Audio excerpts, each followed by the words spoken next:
Welcome, ladies and gentlemen, to another episode of the Lore of League of Legends. In this episode, we're going to be continuing on with the renewed lore of Mount Targran, beginning with a peerless warrior born among the Rakor but deemed worthy to be blessed with inhuman power. Without further ado, I present to you the lore of Pantheon, the Artisan of War. Enjoy.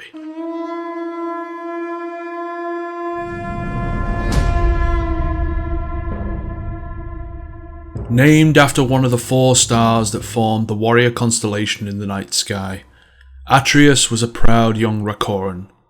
He was not the fastest, nor the strongest of the warriors on Mount Targran, nor the most skilled with the bow, spear or blade, but Atreus was among the most determined, single-minded, and his endurance was beyond legendary, even among his peers.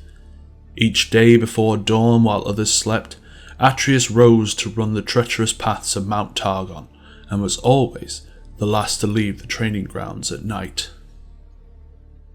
As with most young warriors, Atreus developed a fierce rivalry with another young Rakoran, a boy by the name of Pylus. Born into a line of renowned warriors, Pylus was skillful, strong and popular, the complete opposite of Atreus. There were none his age who could best him in the fighting circle. Only Atreus refused to back down. Every time he fell, he pushed himself back up to fight on, bloodied and bruised even after being knocked down again and again. This determination from Atreus earned the respect of his instructors, but also the enmity of Pylus, who took Atreus' unrelenting defiance as a lack of respect. Atreus ended up shunned by his peers and suffered at the hands of Pylus and his followers with numerous beatings. He kept his growing ostracism from his family, knowing it would only cause them pain. During a winter patrol, a day's travel out from their village, the young warriors and their instructors came upon the smoking ruins of a Rakoran outpost. Blood stained the snow beneath them, and bodies lay strewn across the ground. Orders were barked to retreat, but it was too late. The enemy launched themselves upon them. They were clad in furs and heavy iron armour, springing from beneath the snow, axes flashing in the cold light. None of the young Rakoran warriors had completed their training, and their superiors were all greybeards, well past their prime. But for every one of their own that fell, several enemies met their end. Nevertheless, the enemy outnumbered them, and the Rakor were cut down, one by one. Pylus and Atreus fought back to back, the last of the Rakor still standing. Both injured and bleeding, this battle would be over in moments, yet they knew they had to warn their village. Atreus plunged his spear through a barbarian's throat while Pylus cut down 2 more, creating a momentary gap in the circle of enemies. Atreus told Pylus to go, ready to hold the enemy off so that Pylus could get away. With no time to argue the case, Atreus was already charging the enemy. Pylus took his chance and ran. Atreus fought hard, but as an axe slammed into his chest he finally fell, slipping into unconsciousness. He awoke later, not in the celestial afterlife as he had expected, but upon the mountain where he had fallen. The sun had set, and a fresh layer of snow covered him. Numb and barely lucid, he pushed himself to his feet. He picked his way between the bodies of his brothers, but all were dead. Worse still, he found Pylus lying some way off, a throwing axe embedded in his back. He had failed in reaching the village to warn them. He stumbled over to Pylus' side, finding his rival alive, but horribly wounded. Atreus hefted the young warrior to his shoulders, and together they began the long trek home. It took 3 days, but finally they made it to the outskirts of their village, and Atreus finally allowed himself to collapse. Atreus awoke to find Pylus watching over him, his wounds stitched and bound, and while he was relieved to find that the village had not fallen to attack, he was also surprised to learn that neither the Rakor nor the Solari elders had sent out the Raharak to find and kill the intruders, choosing instead to remain and defend against any possible onslaught. In the months that followed, Atreus and Pylus had become close friends, all earlier antagonism forgotten. They had thrown themselves into their training with renewed vigour and purpose. All the while, Atreus' resentment toward the Solaria Order grew. He felt it best to seek out and destroy these enemies in order to best protect the Record. But the new leader of the Solaris warriors, a former member of his own tribe, Leona, preached a different form of protection, which Atreus felt was weak and passive. As with all young Recorans, Atreus and Pylus had grown up hearing stories of great heroes climbing to the peak of Mount Targran and being blessed with unspeakable power. They had passed the arduous Recoran warrior rites together, and the two began training in earnest toward making the ascent up the mountain themselves. Atreus hoped to gain the power he needed to seek out and defeat the enemies of Recor himself. Only the strongest attempted the climb, and fewer than 1 in 1,000 even glimpsed the peak. Nevertheless, the two of them joined a larger group gathered from all the Recoran villages scattered around the foothills of the mountain and began their ascent.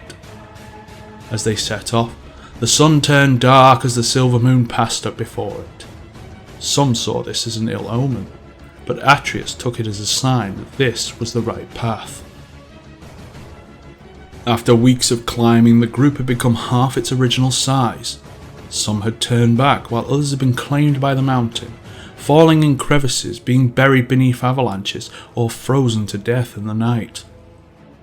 They were high above the cloud line, and the sky had become filled with strange shifting lights and illusions, but still they pressed on. The air had grown thinner, and the cold even more bitter as the weeks turned to months. Several of the climbers had stopped to catch their breath, never to move again as their flesh froze to the mountain. Others had been driven insane by the lack of air and exhaustion, throwing themselves from the cliffs. One by one, the mountain claimed those who attempted to master it, until only Pylus and Atreus remained. They were exhausted, frozen, and their minds addled. But the pair made the final ascent to the summit, only to find nothing. They saw no fabled city at the peak, nor any Sky Warrior heroes waiting to embrace them. Only more ice, death, and rocks that had been twisted into strange circular shapes. Pylus collapsed, the last of his strength finally giving out, and Atreus roared with frustration. He knew Pylus didn't have any strength to make the descent, and so Atreus sat with him, cradling his head in his lap as he watched the life drain away from his friend. Suddenly the heavens opened, the air shimmered like liquid, and a gateway opened up before Atreus. Rays of golden light spilled out upon him, warming his face, and a city beyond the veil could be glimpsed. A place of inconceivable architecture and grandiose vision. A figure stood amongst the light waiting for him, its hand outstretched. Tears of awe ran down Atreus' face. He would not have left his friend, but as he looked down, he saw that Pylus had died in his arms, a smile upon his face. He stood, closed his friend's eyes, and laid him gently on the melting snow. Atreus stepped forward to meet his guide, walking through the veil of reality to the real Targon. Months had passed, and on the lower flanks of the mountain, it was assumed that Atreus and Pylus had died along with everyone else who had attempted the ascent. They were mourned. This wasn't unusual, nor was it unexpected. Only once in a generation did someone return with the power from the top of the mountain. Another raiding party of northern barbarians had mysteriously appeared on the mountain, almost a year to the day since the butchering at the outpost. They attacked a number of isolated villages, slaughtering and pillaging what they could before pushing on toward a Solari shrine high upon the mountain.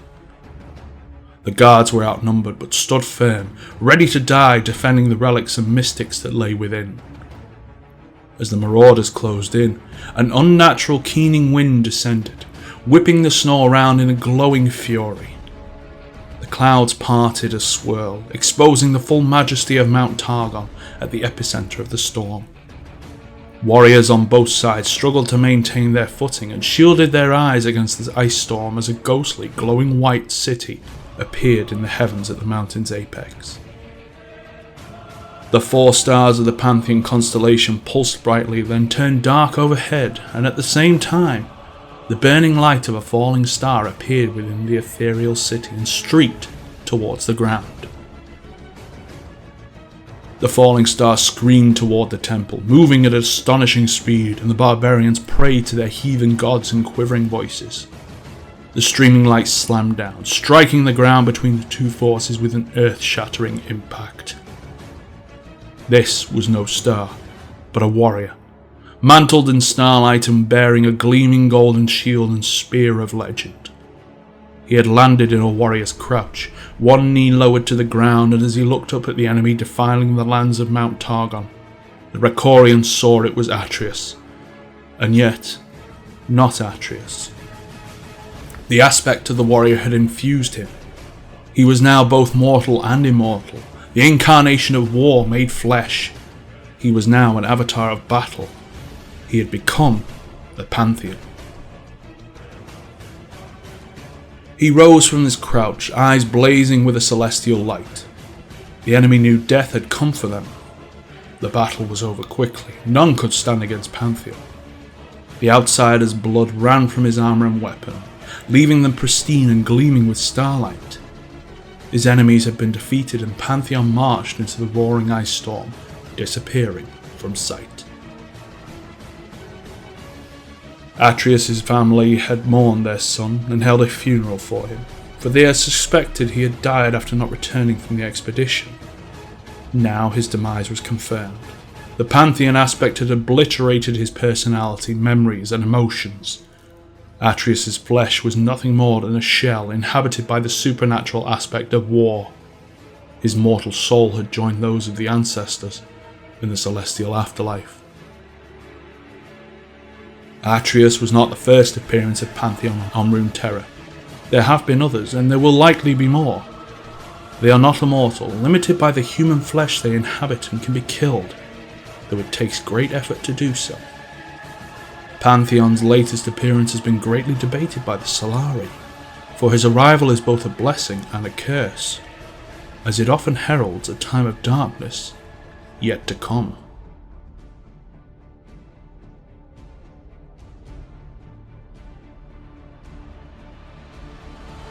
And that's all I've got for you this time around. Let me know what you thought of the video by hitting that like button and leaving your feedback in the comments section below. I'll leave a link in the description and an annotation that will take you straight to the Lore of League of Legends playlist, as well as the original Pantheon lore video. Thanks for watching everyone, and as always, I'll see you next time.